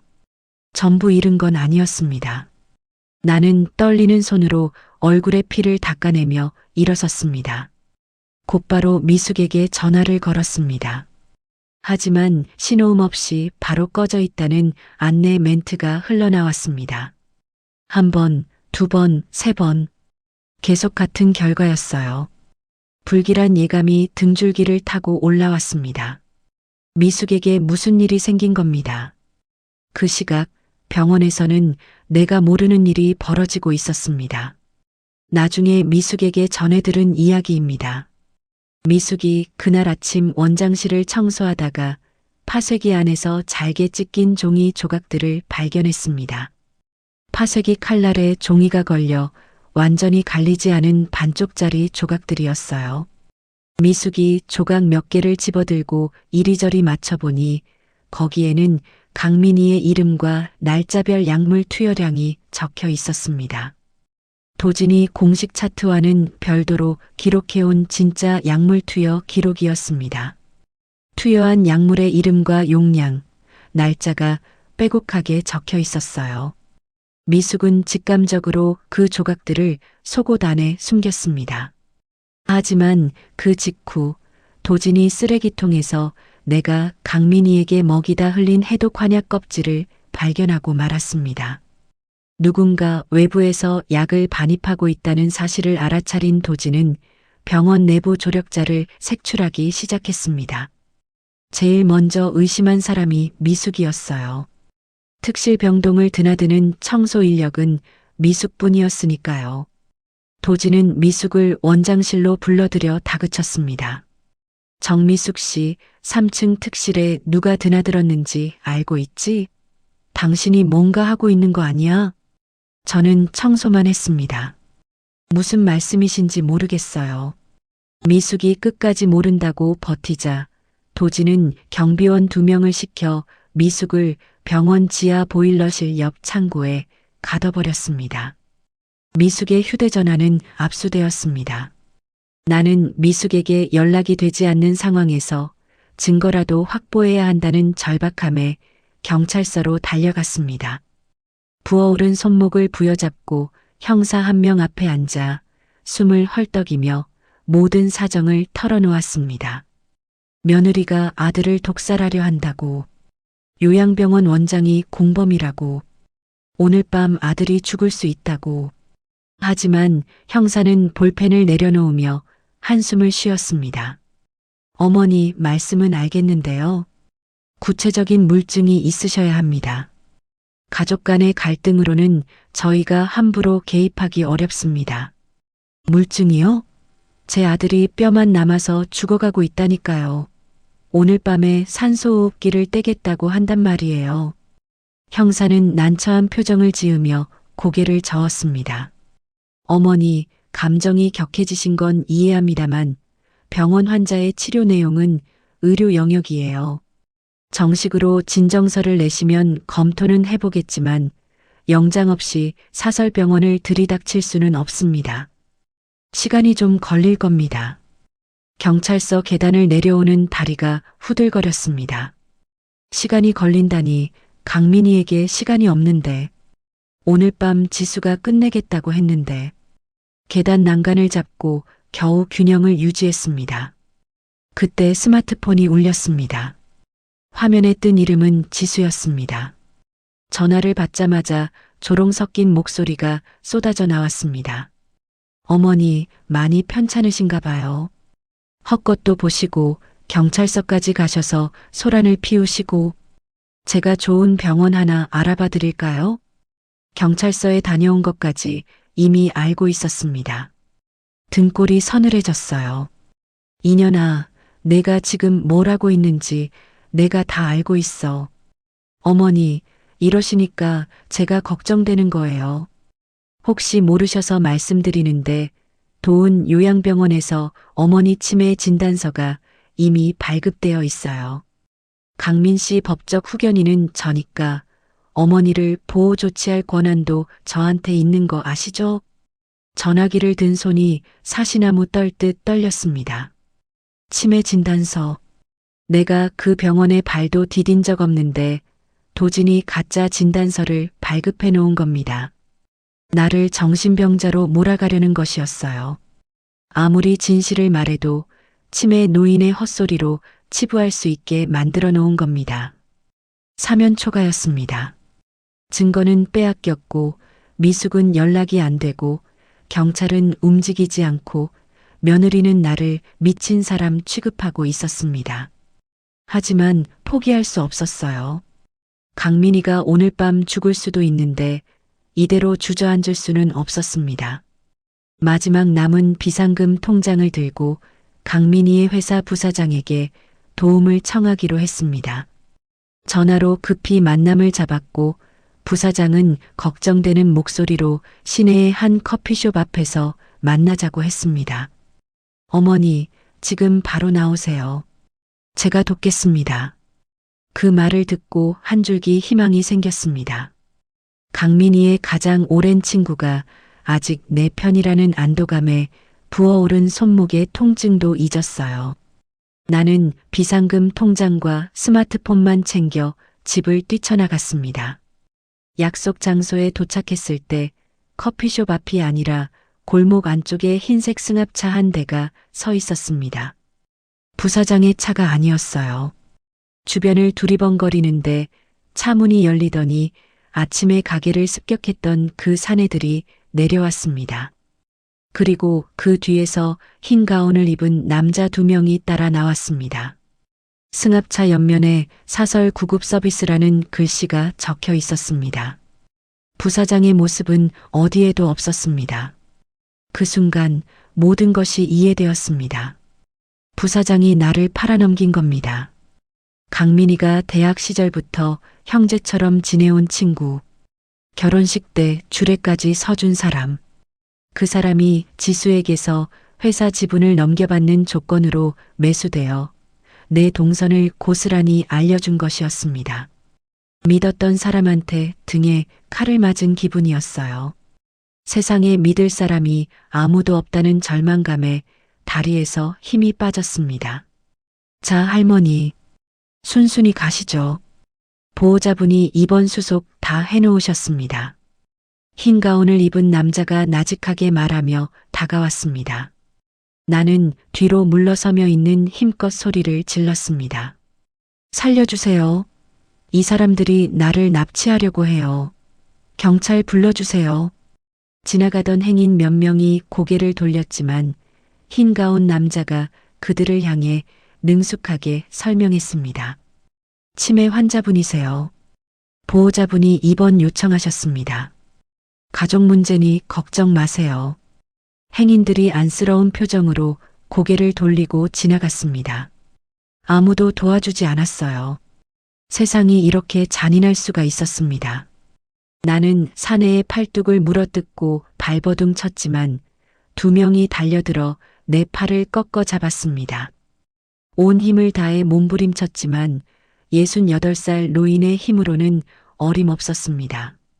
승합차 바닥에 내동댕이 쳐지자 머리가 철제 바닥에 부딪혀 눈앞에 별이 번쩍였습니다. 누군가 내 팔에 주사 바늘을 찔러 넣었습니다. 차가운 액체가 혈관을 타고 퍼져나가는 것이 느껴졌어요. 진정제였습니다. 팔이 먼저 무거워지고 다리가 풀리고 혀가 굳어져 갔습니다. 시야가 급격히 흐려지기 시작했습니다. 승합차 문이 쿵 닫히며 바깥 풍경이 사라졌습니다. 우리 강민이 살려야 하는데 입술은 움직였지만 소리가 나오지 않았습니다. 손발이 결박되고 차가 출발하는 진동이 온몸에 전해졌습니다. 흐릿해지는 의식 속에서 강민이의 얼굴이 아른거렸어요. 병실에서 나를 바라보며 눈물을 흘리던 그 얼굴, 내 손바닥을 더듬던 차가운 손가락, 오늘 밤 지수가 강민이를 죽일 것이라는 사실이 가슴을 짓눌렀지만 손가락 하나 움직일 수 없었습니다. 모든 것이 끝나는 건가? 이대로 강민이를 잃는 건가? 의식이 완전히 꺼지기 직전 차창 밖으로 낯선 건물의 윤곽이 스쳐 지나가는 것을 보았습니다. 철문과 높은 담장, 쇠창살이 보이는 창문, 또 다른 지옥이 나를 기다리고 있었습니다. 역겨운 소독약 냄새가 코를 찔렀습니다. 눈을 뜨자 천장에 형광등이 지직거리며 깜빡이고 있었습니다. 양쪽 팔목과 발목에 가죽 구속구가 채워져 있었고 몸을 움직이려 하자 뼈가 끊어지는 듯한 통증이 밀려왔습니다. 창문에 쇠창살이 쳐져 있었고 철문에는 작은 배식구만 나 있었어요. 여기가 어딘지 몰랐지만 정신병원의 독방이라는 건 금방 알 수 있었습니다. 얼마나 잠들어 있었는지 알 수 없었어요. 정신을 추스르려는데 철문이 열리며 간호사 복장을 한 여자가 들어왔습니다. 나를 데려올 때 승합차에 타고 있던 사람 중 하나였어요. 지수가 심어놓은 사람이라는 걸 한눈에 알 수 있었습니다. 그 여자가 클립보드를 들여다보며 무미건조하게 말했습니다. 오늘 밤 12시에 강민 씨 산소호흡기가 제거됩니다. 자연사로 처리될 거예요. 할머니는 여기서 조용히 계시면 됩니다. 제발 우리 아들 좀 살려줘요. 당신도 누군가의 딸 아니야? 이러면 안 돼요. 소리 질러봤자 여긴 아무도 안 와요. 편하게 계세요. 너한테도 부모가 있을 거 아니야. 내 부모가 이렇게 묶여 있으면 어떻겠어. 그 여자는 아무런 표정 변화 없이 돌아서며 철문을 쾅 닫았습니다. 나는 천장을 올려다보며 시간을 가늠했습니다. 배식구로 보이는 바깥 복도의 시계가 저녁 8시를 가리키고 있었어요. 자정까지 남은 시간은 4시간. 4시간 안에 이 독방을 빠져나가지 못하면 강민이는 죽습니다. 구속구를 풀어야 했습니다. 손목을 비틀어 보았지만 가죽끈이 꽉 조여 피가 통하지 않았어요. 피가 나도록 손목을 비틀며 방법을 찾았습니다. 그때 배식구를 통해 저녁 식사 쟁반이 밀려 들어왔습니다. 밥과 국 그리고 플라스틱 숟가락. 나는 숟가락을 입으로 물고 침대 난간에 대고 힘껏 내리쳤습니다. 2번, 3번 내리치자 숟가락이 대각선으로 쪼개지며 날카로운 파편이 생겼습니다. 그 파편을 입안에 물었습니다. 잇몸이 찢어져 피 맛이 났지만 아픔을 느낄 여유가 없었어요. 다음 순찰까지 30분. 나는 입에서 파편을 뱉어내 손가락으로 잡고 왼쪽 손목의 구속구 가죽끈을 톱질하듯 긁기 시작했습니다. 손가락 끝이 미끄러져 자기 살을 베기도 하고 파편이 손에서 놓칠 뻔하기도 했어요. 하지만 멈추지 않았습니다. 서걱서걱 서걱서걱. 이마에 땀이 줄줄 흘렀고 손가락 끝에 피가 맺혔습니다. 강민이를 생각하며 이를 악물었습니다. 15분쯤 지났을까 가죽끈 한 가닥이 끊어졌습니다. 소리를 죽여가며 더 긁자 2번째 가닥이 풀렸고 왼손이 빠져나왔습니다. 손목에 피가 줄줄 흘렀지만 느끼지 못했어요. 그 손으로 오른쪽 구속구를 풀고 이어서 양 발목의 끈도 풀었습니다. 침대에서 내려서자 다리가 풀려 바닥에 쓰러졌습니다. 진정제가 아직 덜 풀린 거였어요. 벽을 짚고 겨우 일어서서 몸을 추스렸습니다. 문제는 잠긴 철문이었습니다. 배식구는 얼굴 크기만 했고 철문은 바깥에서 카드키로만 열 수 있었어요. 나는 벽에 기대 생각했습니다. 그리고 한 가지 방법이 떠올랐습니다. 환자복 상의를 벗어 길게 꼬아 쇠창살에 묶고 목에 걸치듯 매달렸습니다. 목을 매는 척하는 겁니다. 배식구 너머로 복도에서 젊은 간호조무사가 순찰을 도는 것이 보였습니다. 26쯤 되어 보이는 어린 얼굴이었어요. 나는 숨을 크게 들이쉬고 쇠창살에 매달린 채 몸에서 힘을 뺐습니다. 축 늘어진 내 모습이 배식구 너머로 보이자 조무사가 화들짝 놀라 달려왔습니다. 어머, 환자분. 안 돼요. 큰일 났어. 어떡해. 딸깍 카드키 소리와 함께 철문이 열렸습니다. 조무사가 허겁지겁 안으로 뛰어들어오며 나를 내리려는 순간 나는 쇠창살에서 손을 놓고 몸통으로 조무사의 가슴팍을 들이받았습니다. 젊은 여자였지만 전혀 예상하지 못한 충격에 뒤로 나뒹굴었어요. 나는 쓰러진 조무사의 몸 위에 올라타 입을 막으며 속삭였습니다. 미안해. 정말 미안해. 하지만 내 아들이 오늘 밤 죽어. 가만히 있어줘. 조무사의 눈이 공포로 커졌지만 내 얼굴에 흐르는 눈물을 보더니 고개를 끄덕였습니다. 나는 가운을 벗기고 카드키를 빼앗았습니다. 가운을 걸치고 마스크를 쓴 뒤 고개를 깊이 숙이고 복도로 나섰습니다. 형광등이 늘어선 긴 복도. 어느 쪽이 출구인지 알 수 없었어요. 벽에 붙은 안내판을 훑으며 비상구 방향을 확인했습니다. 카드키를 대자 폐쇄병동 철문이 딸깍 열렸습니다. 심장이 입 밖으로 튀어나올 것 같았지만 최대한 자연스러운 걸음으로 걸었습니다. 복도 끝에서 경비실이 보였습니다. 정문으로 나가려면 경비실 앞을 지나야 했어요. 그런데 경비실 유리창 너머로 나를 이 병원에 데려온 승합차 요원들이 앉아 커피를 마시고 있는 것이 보였습니다. 심장이 멈추는 줄 알았습니다. 나는 방향을 바꿔 세탁실 쪽으로 몸을 던졌습니다. 빨래 카트 뒤에 쪼그리고 앉아 숨을 죽이자 요원 하나가 복도 끝을 슬쩍 둘러보더니 다시 경비실로 들어갔습니다. 정문은 막혀 있었습니다. 후문을 찾아야 했어요. 세탁실 창문을 열자 건물 뒤편으로 배관이 벽을 타고 내려가고 있었습니다. 2층이었습니다. 나는 창틀에 올라서서 배관을 잡았습니다. 68살 몸이 녹슨 파이프에 매달리자 팔뚝이 끊어질 것 같았어요. 발을 벽에 대고 한 발짝 한 발짝 내려갔습니다. 중간에 배관 이음새가 흔들려 몸이 벽에서 떨어질 뻔했지만 이를 악물고 버텼습니다. 마침내 발이 땅에 닿았을 때 온몸이 비에 흠뻑 젖어 있었습니다. 언제부터 비가 내리고 있었는지 몰랐어요. 담벼락을 넘었습니다. 무릎이 축축한 흙바닥에 빠지며 환자복 바지가 찢어졌습니다. 가진 돈도 휴대폰도 없었습니다. 진정제에서 덜 깬 몸이 비틀거렸지만 빗속을 미친 듯이 달렸습니다. 맨발이었어요.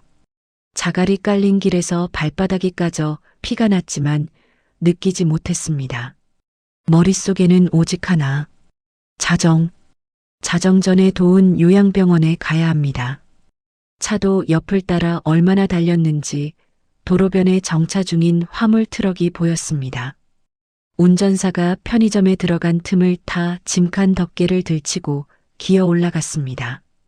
짐칸에 쌓인 박스 사이에 몸을 구겨넣고 빗물에 젖은 채 떨었습니다. 이가 딱딱 부딪히는 소리가 빗소리보다 크게 들렸어요. 하지만 추위보다 더 무서운 것은 시간이었습니다. 지금 몇 시인지 알 수 없었지만 자정이 다가오고 있다는 것만은 확실했습니다. 트럭이 출발하자 짐칸이 덜컹거리며 흔들렸고 나는 박스를 끌어안은 채 이를 갈았습니다. 오늘 밤 반드시. 트럭이 시내에 진입했습니다. 신호등에 걸려 속도가 줄어든 틈에 짐칸에서 뛰어내렸습니다. 발바닥에 찌릿한 통증이 올라왔지만 달렸습니다. 편의점 앞 공중전화가 보였습니다. 주머니를 뒤졌지만 동전 한 입 없었어요. 수신자 부담 통화 버튼을 눌렀습니다. 외우고 있는 번호는 단 하나뿐이었습니다. 죽은 남편의 옛 동료, 은퇴한 최 반장. 남편 장례식 때 끝까지 남아 내 손을 잡아주었던 사람이었어요. 신호음이 3번 울리고 굵은 목소리가 들려왔습니다. 여보세요? 반장님, 저 순옥이에요. 최순옥. 반장님 도움이 필요해요. 순옥 씨? 이 시간에 무슨 일이야? 목소리가 왜 그래? 반장님, 내 아들 강민이가 오늘 밤 죽어요. 며느리하고 병원 원장이 짜고 아들을 죽이려고 해요. 자정에 산소호흡기를 떼겠대요. 제발 나 좀 도와줘요. 나한테는 반장님밖에 없어. 빗물인지 눈물인지 모를 것이 볼을 타고 흘러내렸습니다. 전화기를 잡은 손이 떨려 거의 놓칠 뻔했어요. 최 반장이 잠시 침묵하더니 단호한 목소리로 말했습니다. 순옥 씨, 울지 마. 지금 어디야? 정확한 위치를 말해. 모르겠어요. 편의점 앞인데 간판에 신흥동이라고 적혀 있어요. 알겠어.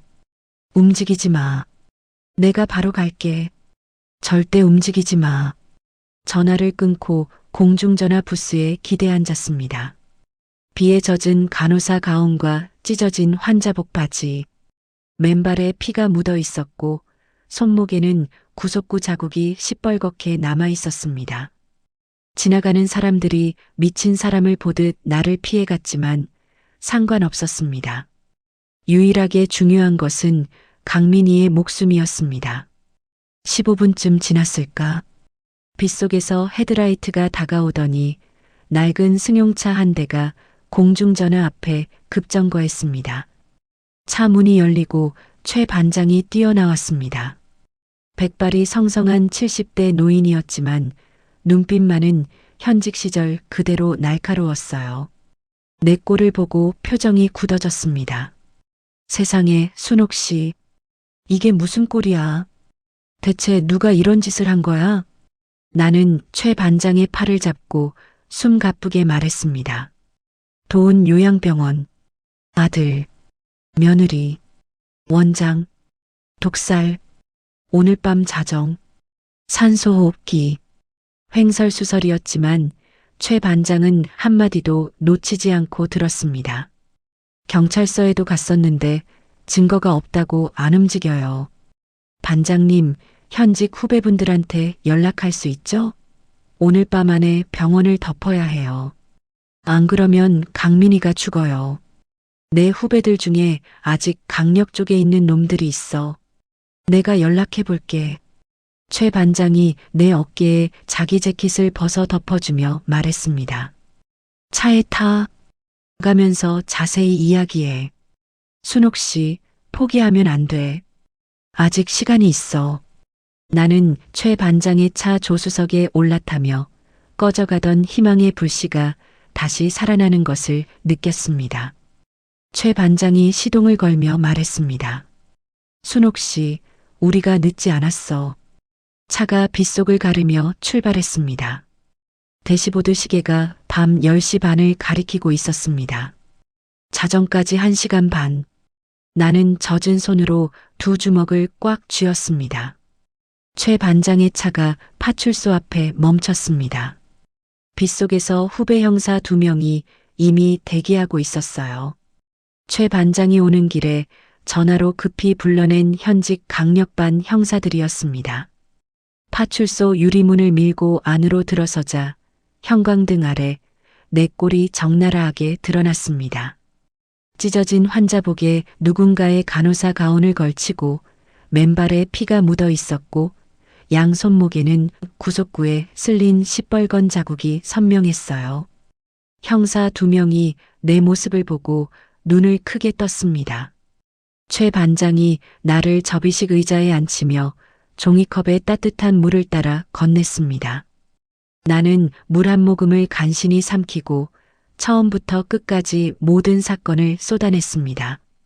며느리 지수가 독초 성분이 든 집으로 강민희를 쓰러뜨린 일, 요양병원 원장 도진이 약물로 강민희를 통제하며 식물인간 상태로 가두고 있는 일, 2사람이 불륜관계이자 살인 공범이라는 것, 그리고 오늘 밤 자정에 산소호흡기를 떼어 강민희를 죽이려 한다는 것까지. 말을 할 때마다 목이 갈라졌지만 멈추지 않았습니다. 형사들은 수첩에 빠르게 적으며 고개를 끄덕였지만 한 명이 난처한 표정으로 입을 열었습니다. 어머니 말씀은 충분히 이해합니다만 압수수색 영장 없이 사설병원 특실에 들어가는 건 절차상 문제가 있습니다. 물증이 없으면 나중에 위법 수사로 뒤집힐 수도 있어요. 내 아들이 오늘 밤 죽는다니까요. 영장이요 뭐요 하다가 강민희가 싸늘해지면 그때 가서 영장 받을 거예요? 나는 소리를 높였지만 형사들은 서로 눈치를 보며 선뜻 움직이지 못했습니다. 최 반장이 형사들의 어깨를 잡으며 낮고 단단한 목소리로 말했습니다. 야, 사람이 죽게 생겼는데 영장 타령을 하고 있을 때가 아니야. 현행범이면 영장 없이도 들어갈 수 있어. 약물을 투입하거나 산소호흡기에 손을 대는 순간을 잡으면 완벽한 살인미수 현행범이야. 형사들이 고개를 끄덕이려는 순간 파출소 유리문이 벌컥 열렸습니다. 빗물이 바닥에 쏟아지며 누군가 비틀거리는 그림자가 안으로 넘어져 들어왔습니다. 나는 그 얼굴을 보고 의자에서 벌떡 일어났습니다. 미숙이었습니다. 얼굴에 멍이 들고 한쪽 다리를 절뚝거리며 온몸이 흙투성이었습니다. 입술이 터져 피가 말라붙어 있었고 청소복이 갈기갈기 찢어져 있었어요. 하지만 살아 있었습니다. 나는 미숙에게 달려가 부둥켜 안았습니다. 미숙의 몸이 떨리고 있었고 내 몸도 떨리고 있었습니다. 미숙 씨, 어떻게 된 거야? 어떻게 나온 거야? 형님, 지하실 배식구로 빠져나왔어요. 배관 틈 사이로 겨우 기어서. 형님이 여기 계실 것 같아서 파출소란 파출소는 다 뛰어다녔어요. 미숙이 헐떡이며 말했습니다. 지하실 창고에서 이틀 동안 물도 밥도 못 먹은 채 갇혀 있다가 보일러 배관 정비용 통로를 발견하고 기어서 빠져나온 것이었어요. 그리고 떨리는 손으로 허리춤을 더듬더니 속옷 안에서 접혀진 종이 조각 뭉치를 꺼냈습니다. 파쇄기에서 건진 도진의 진짜 약물 투여 차트 조각들이었습니다. 습기에 젖어 눅눅했지만 글씨는 읽을 수 있었어요. 날짜별로 기록된 약물 이름과 투여량이 빼곡하게 적혀 있었습니다. 이게 원장이 공식 차트에는 안 쓰고 따로 기록해둔 진짜 투여 기록이에요. 감금당하기 직전에 파쇄기에서 빼돌린 거예요. 형님, 이걸 지키려고 버텼어요. 미숙의 눈에서 눈물이 흘러내렸습니다. 나는 미숙의 손을 꽉 잡았습니다. 이 사람이 목숨을 걸고 지켜낸 종이 조각들이었어요. 물증이 나타나자 형사들의 눈빛이 달라졌습니다. 파출소 책상 위에 종이 조각들을 펼쳐놓고 이리저리 맞춰보기 시작했습니다. 찢어진 조각들을 퍼즐처럼 대보니 강민희의 이름 옆에 공식 차트에는 없는 약물 이름들이 줄줄이 적혀 있었어요. 형사가 고개를 들며 말했습니다. 이거면 충분합니다. 이게 진짜 투여 기록이라면 공식 차트와 대조하는 것만으로도 조작의 증거가 됩니다. 최 반장이 손뼉을 한번 쳤습니다. 좋아. 더 기다릴 것 없어. 지금 바로 간다. 순식간에 일이 진행되었습니다. 최 반장의 지휘 아래 형사 4명으로 구성된 급습조가 편성되었습니다. 파출소 안이 갑자기 전쟁터처럼 분주해졌어요. 형사들이 방검복을 꺼내 입고 수갑과 무전기를 챙겼습니다. 미숙이 파출소 화이트보드에 병원 내부 구조를 그리며 진입 경로를 설명했습니다. 특실 병동까지 가는 가장 빠른 길, 경비원이 배치된 위치, 도진 원장실의 위치까지. 미숙의 3년간 청소부 경험이 이 순간을 위해 준비된 것처럼 정확했어요. 나는 벽시계를 올려다보았습니다. 밤 11시, 자정까지 1시간 남았습니다. 형사들의 봉고차와 최 반장의 승용차가 빗속을 미친 듯이 달렸습니다. 사이렌 소리가 도로를 갈랐고 앞차들이 양옆으로 비켜났습니다. 나는 최 반장 옆 조수석에서 앞 유리를 뚫어지게 바라보았습니다. 와이퍼가 빗물을 쓸어내는 속도보다 빗줄기가 더 빨랐어요. 뒷좌석에 미숙이 앉아 있었습니다. 미숙도 나도 아무 말 없이 어둠 속 도로만 바라보았습니다. 차 안에서 무전기를 통해 형사들과 작전을 짰습니다. 최 반장이 무전기를 잡고 말했습니다. 현장에서 약물을 투입하거나 산소호흡기에 손을 대는 순간을 덮쳐야 한다. 그래야 완벽한 살인미수 현행범이야.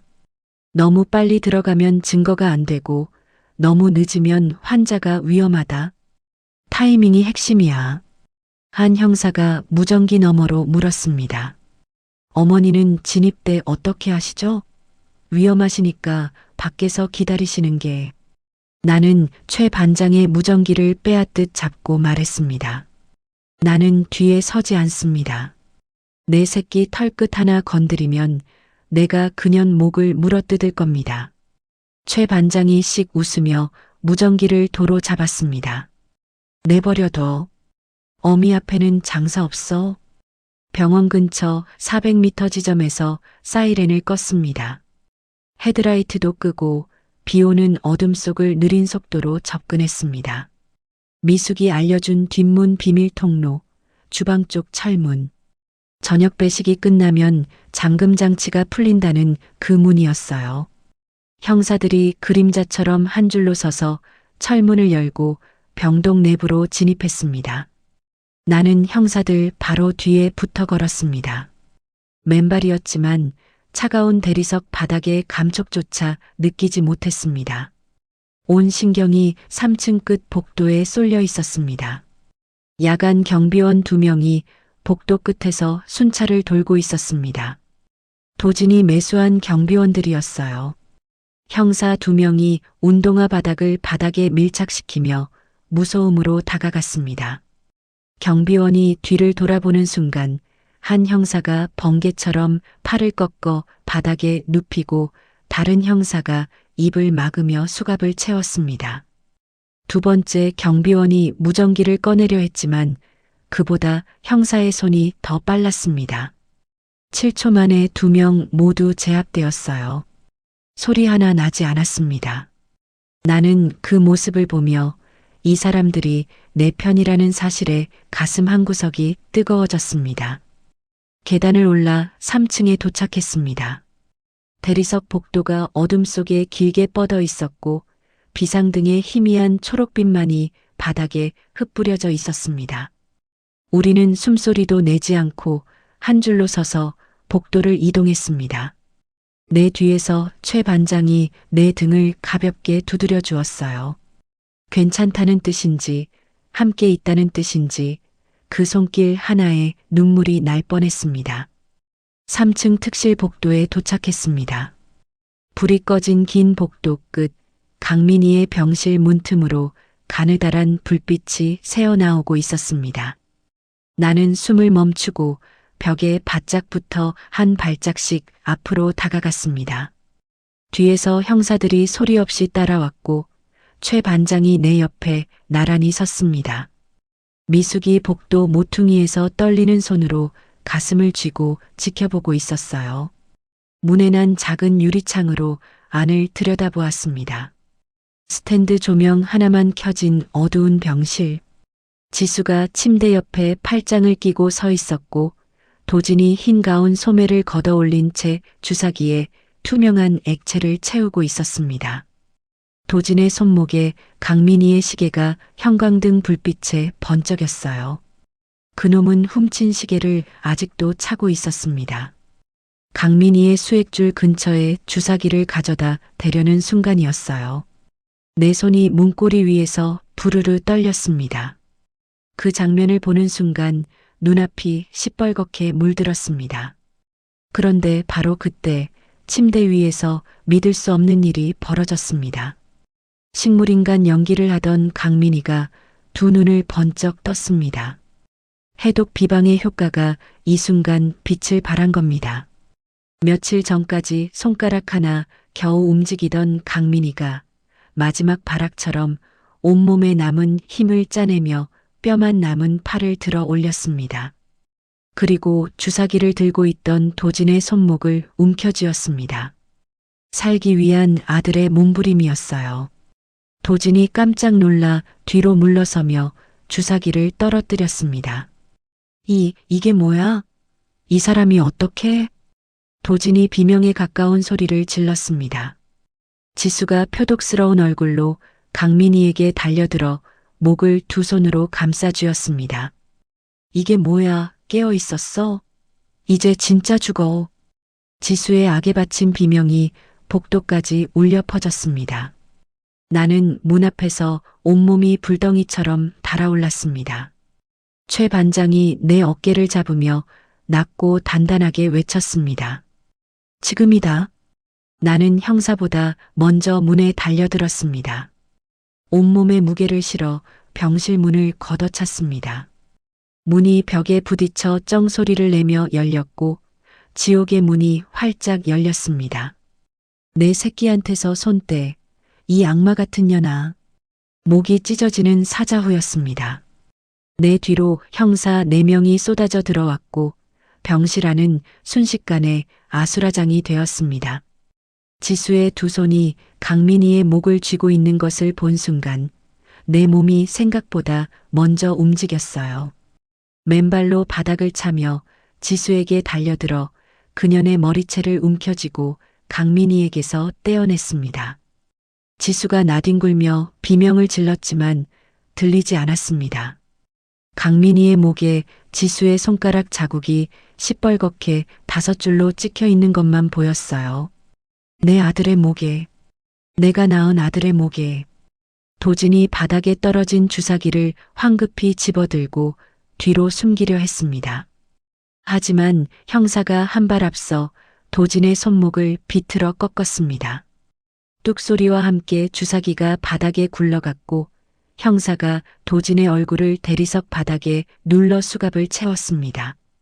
도진이 울부짖었습니다. 아, 아파요. 나는 의사야. 이렇게 하면 안 돼. 의사가 환자를 죽이려 하면 그건 의사가 아니라 살인범이지. 형사가 차갑게 내뱉으며 수갑을 더 조였습니다. 흰 가운이 찢어지며 도진의 팔뚝이 드러났어요. 거기에 강민희의 시계가 형광등 불빛에 번쩍이고 있었습니다. 내 아들이 피땀 흘려번 돈으로 산 시계를 이놈이 아직도 차고 있었던 겁니다. 지수가 바닥에서 일어나며 내 얼굴을 보고 눈이 뒤집힌 듯 소리쳤습니다. 어머니가 어떻게 여길. 치매 걸린 노인네가 미쳤어. 이 사람은 치매 환자예요. 형사님, 이 사람 말을 믿으면 안 돼요. 나는 한 발짝 다가가 온 힘을 실어 지수의 뺨을 내리쳤습니다. 찰싹 소리가 병실 전체에 울려 퍼졌어요. 지수의 고개가 옆으로 돌아갔고 뺨에 내 손바닥 자국이 벌겋게 올라왔습니다. 나는 떨리는 목소리로 하지만 한 글자 한 글자 또박또박 말했습니다. 내년이 탐내던 그 자리 평생 쇠고랑 차고 감옥 바닥에서 썩어 문드러질 때까지 똑똑히 기억해라. 짐승만도 못한 년. 지수의 얼굴이 새하얗게 질렸습니다. 입술이 바들바들 떨렸지만 더 이상 짓거릴 말이 남아있지 않은 얼굴이었습니다. 나는 주머니에서 스마트폰을 꺼냈습니다. 정신병원에서 빠져나올 때 품속에 넣어둔 그 스마트폰이었어요. 도청기 앱의 녹음 파일을 열고 재생 버튼을 눌렀습니다.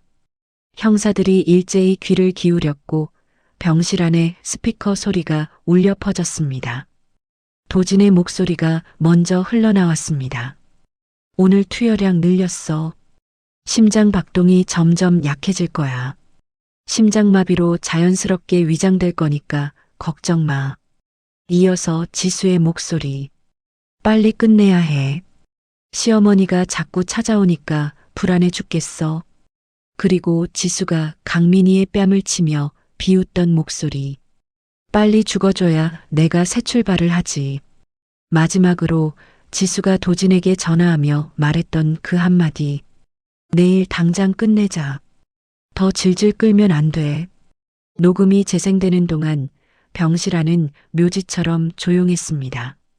형사들의 얼굴이 돌처럼 굳어졌고 바닥에 눌린 도진의 몸이 부들부들 떨렸습니다. 지수는 벽에 등을 붙인 채 사시나무처럼 흔들리고 있었어요. 자기 목소리가 자기 무덤을 파고 있다는 걸 알았겠죠. 복도에서 지켜보던 미숙이 들어와 속옷에서 꺼내온 약물 투여 차트 조각들을 형사에게 건넸습니다.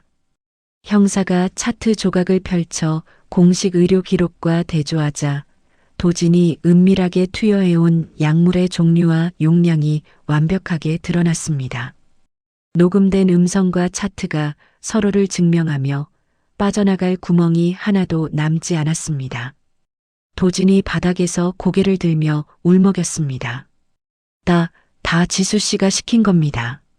저는 시킨 대로 한 것뿐이에요. 처음부터 이 여자가 남편을 죽이자고 했어요.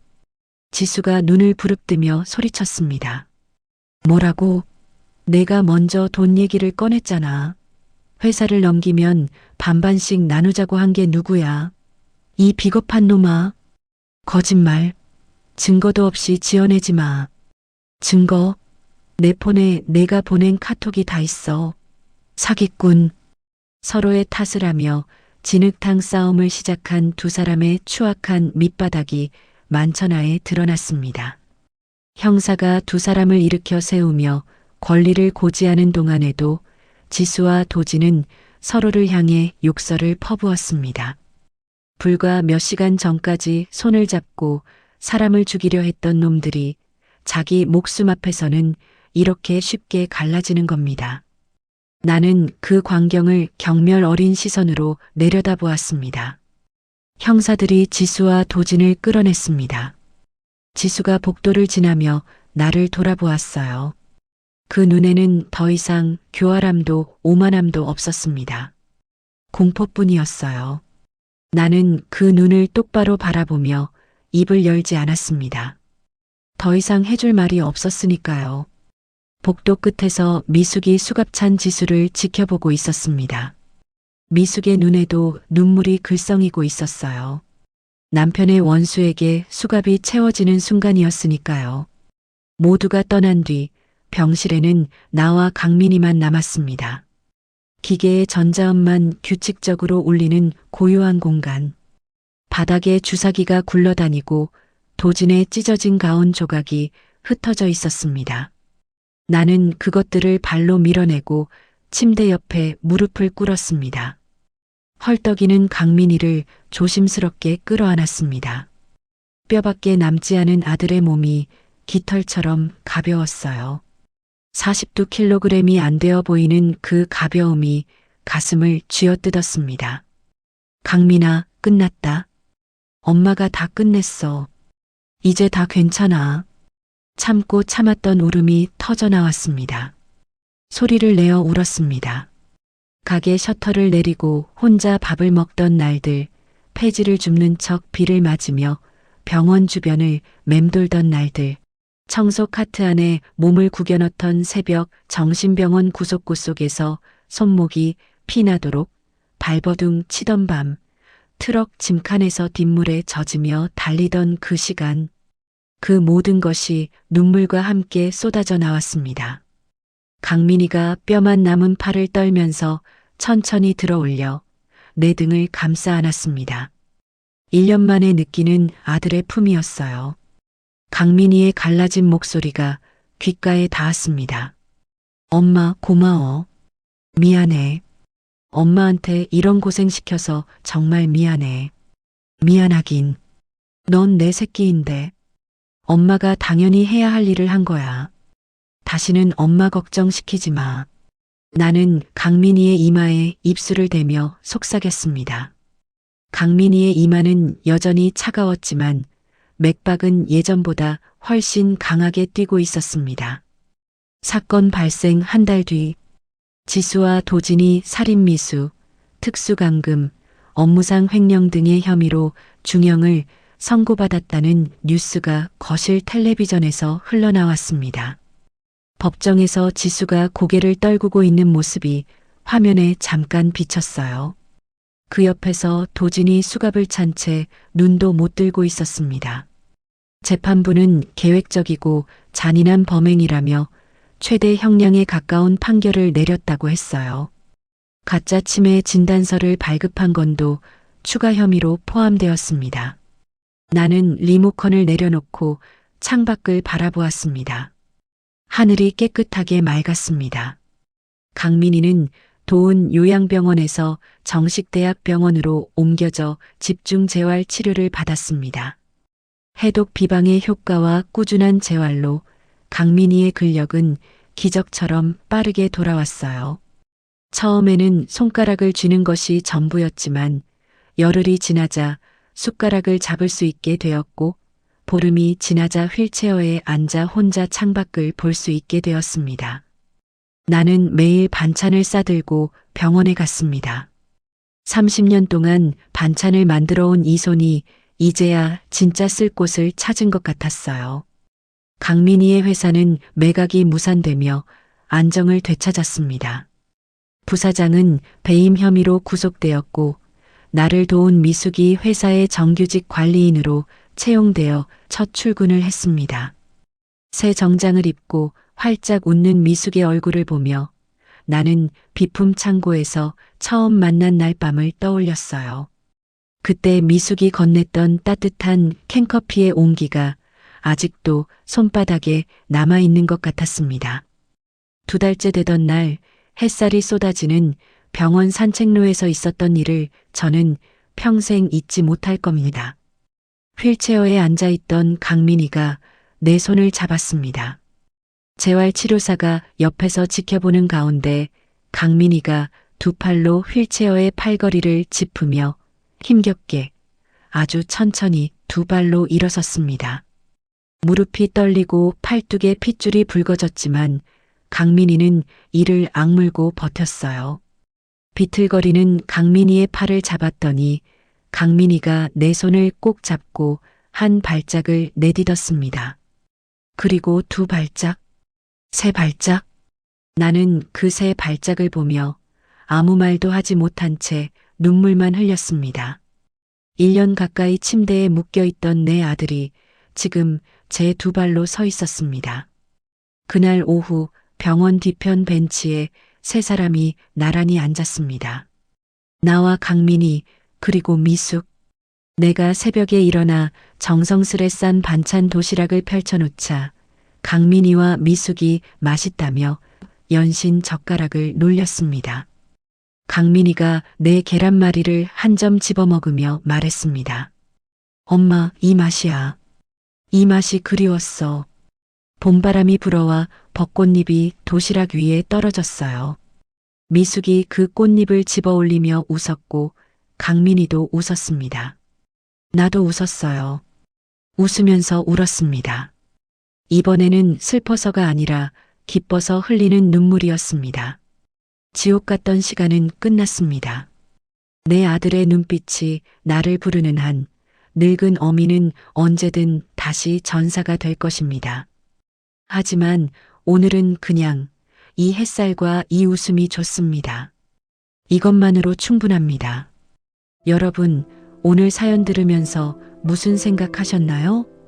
명나라의 사상가 왕양명은 귀주의 깊은 산골로 유배되어 죽을 고비를 넘기면서도 학문을 놓지 않았습니다.